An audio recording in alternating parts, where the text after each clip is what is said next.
Hey guys, and welcome back to the Audiomovers podcast. I'm your host, Mixed by Jocelyn, and today we've got a very special one for you. We've got whYJay here, and he's going to do a track breakdown of In For The Kill by Tion. Let's go. Okay, cool. So we've got the project opened up, and I mean, first things first, before we really get into the beat and the breakdown, how did this tune come about? This tune came about, we had a session with Tion at my local, Red Room, I was saying before, and yeah, we were there a couple hours early or something, I think Tion was a couple hours late probably, and we... More than likely. Yeah, I think so, I think it was probably that, and then, like I was saying before, LISTENTO got a text off LaRoux saying, yo, I want you to work on some stuff, and then we was like, oh, LaRoux, cool, and then we sat there and both kind of went, I'm going in for the kill. I thought, wow, that's going to work on drill, sweet. So then we started billing that. And then as soon as we finished billing the beat and it got to a nice level, Tion burst in the room.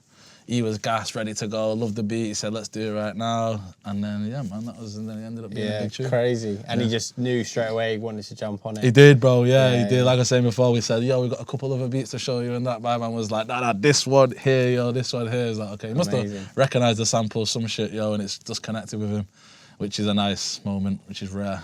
Yeah. And obviously then LaRoux clearing the sample and stuff Beautiful, like that. It's become now an iconic tune again.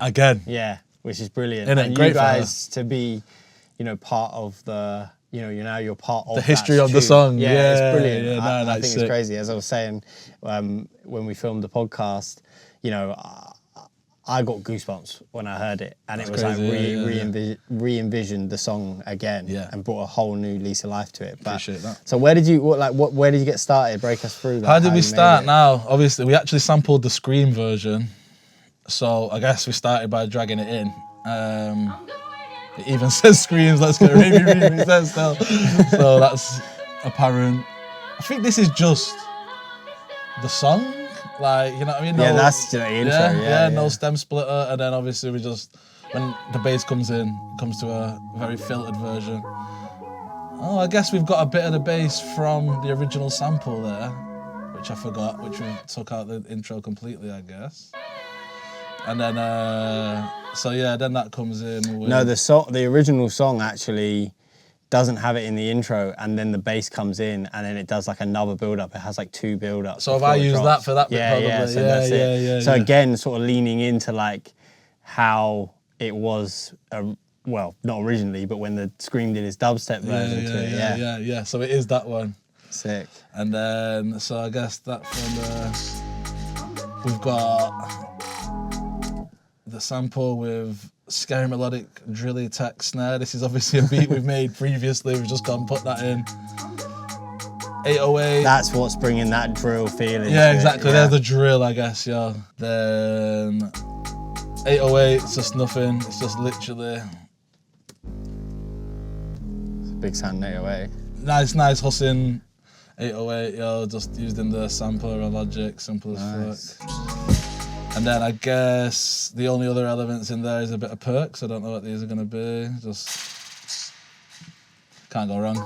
Yeah, again, they're drill. Yeah.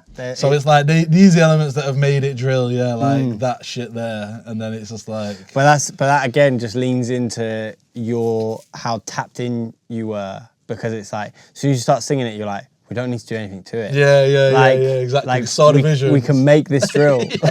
Just put the fucking snare on there and we're in the game, yeah. So yeah, I suppose that was that. If we're going through it, little kick introduced, nothing.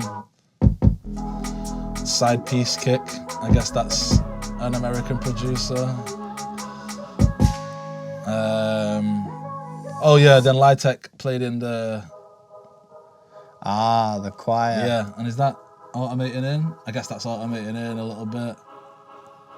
To help build and rise the song, yeah. So that's, if you hear that in context, just with the sample, it's quite a nice.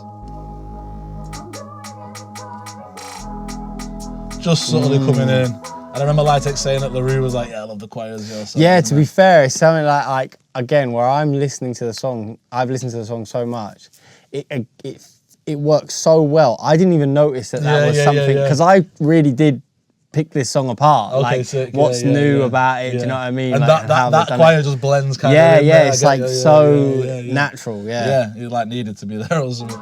So then, and then what's that? A reverse. I mean, just a key just goes. I guess that's nice, isn't it? Yeah, all right. Like, oh yeah, it just holds the note. Yeah. Bit of reverse stuff, and then weird little clap. Hussing again. I think we were using a lot of these Hussing beat packs at the time. Quite an interesting little clap, really. To be fair, it's like a weird little one, but in context, sounds it's kind of like squash. Yeah, like super, but yeah, it just works in this context, I guess. I suppose the hat's coming now as well, so that's driving the drill along with that. Bit of counter. I think Lytek sent this hat over. Hattie.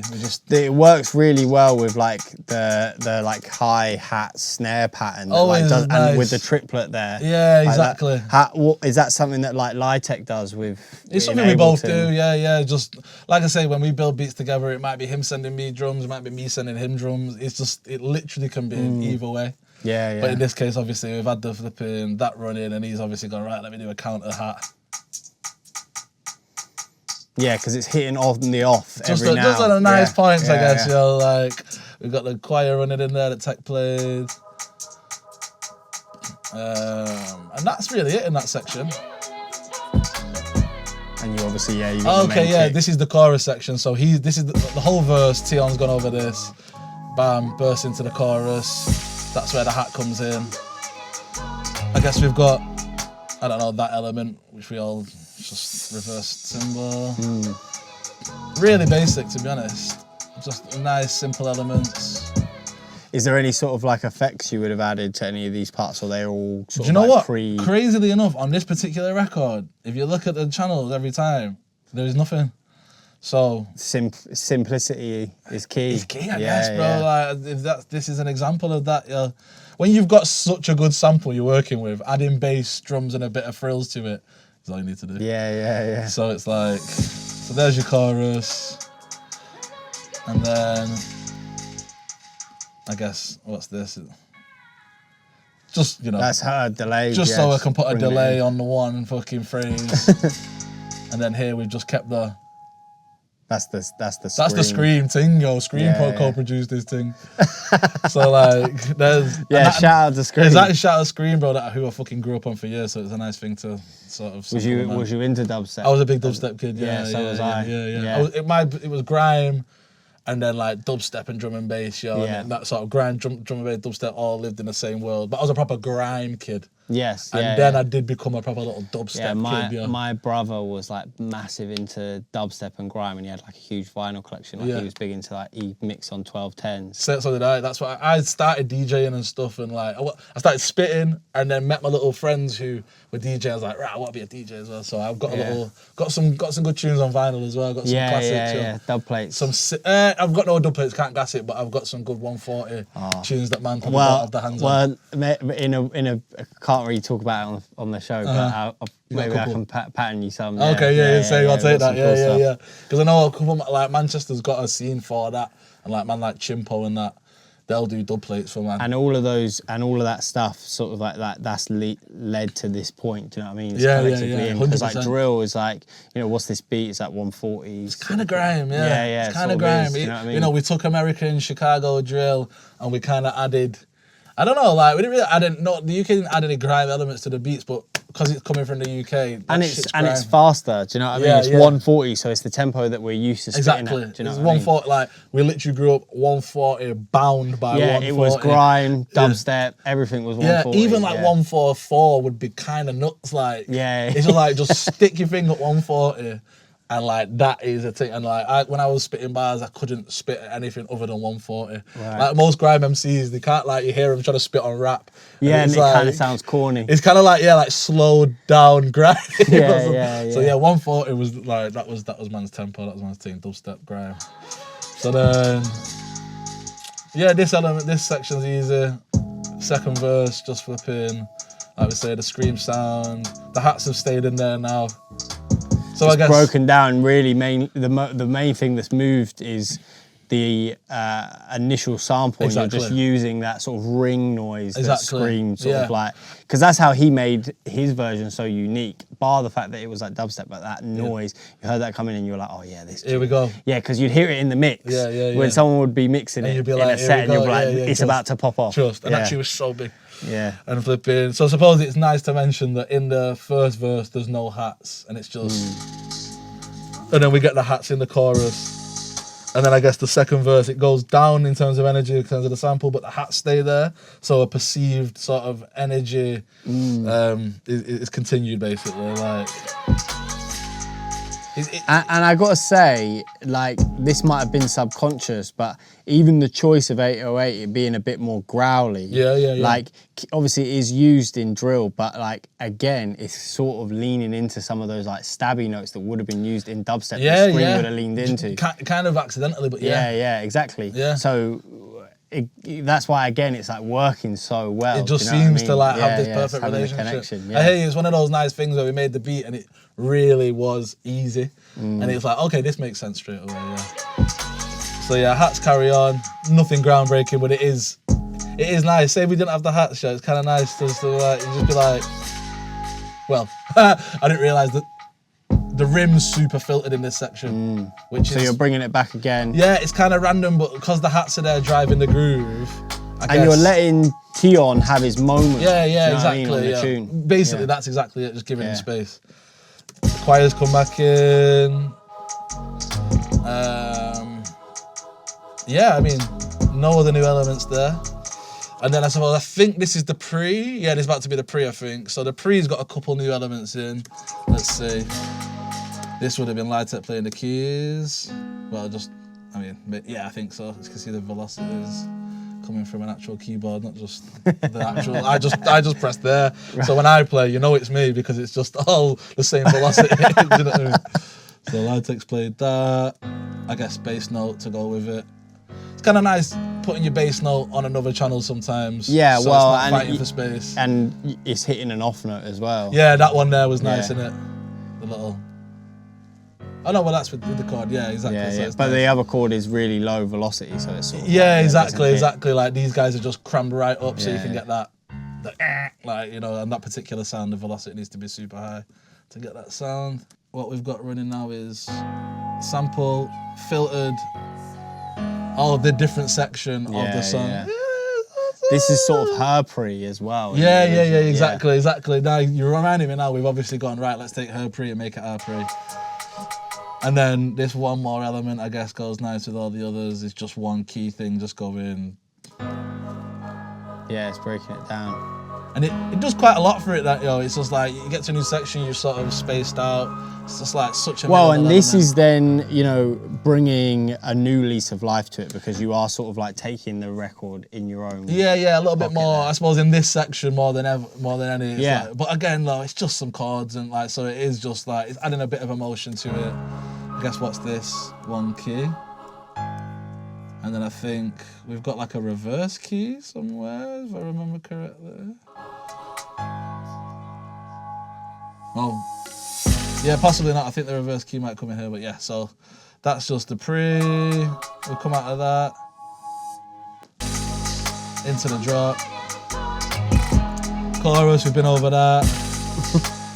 That's nice. And then now I guess we come to the third verse that the label asked us to put a drum and bass section at the end.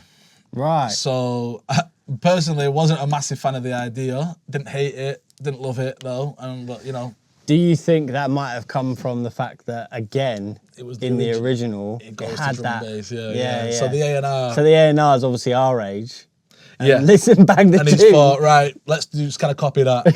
Yeah, maybe. It's essentially definitely was that, And then I think this is the only part that wasn't like initially in the session when he walked in and recorded it. Exactly. Yeah. Right. Yeah. We did this sort of afterwards. I can't remember what happens.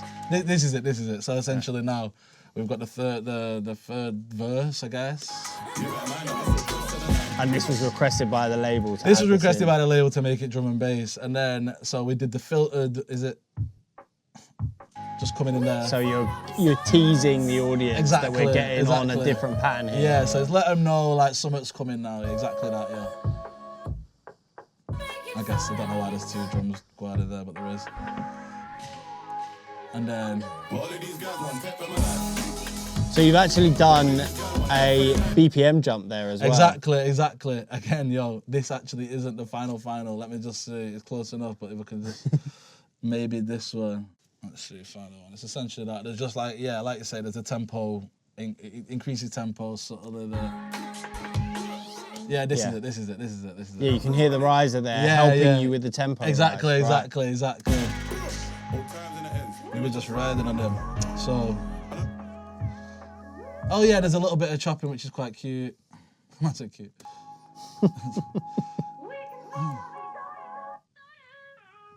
A little pitch shifting. Just a little bit of chop. Yeah, and I guess you're leaning in that we're breaking this section down and we're going to change it here. Exactly, you know what I mean? just some sort of changes. A remix within a remix Exactly, within bro, a remix. That's where we're at right now, bro. Yeah, it's we're crazy. On remix free within the tune, yeah, exactly, bro. And then, yeah, no mad new elements there, but then. To allow the speed up. Yeah. And it's jumped to 150. Yeah, exactly there. So yeah, it's only gone to the whole tune's at 146. Yeah, so it's jumped up 4 BPM. Yeah, only a little bit. But it's allowed the energy, do you know what I mean? And then now we're rocking, exactly. Yeah. I mean, the drum and bass bit, essentially, we've got the chords in there, we've got the bass doing the same thing. Now we've just got It's a little re-space there. Yeah, pretty much this loop is doing the majority of the work. And you've got a new bass line there, the work bass re-space thing. Yeah, one sec. Yeah, exactly. This is something LITEK sent. So this is. Oh yeah, fire. Yeah. See, I forgot about this. So then, yeah, so this new section, I guess, consists of them elements. And then we've got the keys. And you're just teasing everyone just with a quick 8-bar loop and it's done. Exactly, you know what I mean? Exactly, literally. Yeah, and I suppose one other thing is... Yeah, the little rise just there, a riser just to on the help bring vocal, you, yeah, bring you up, let everyone know. Exactly.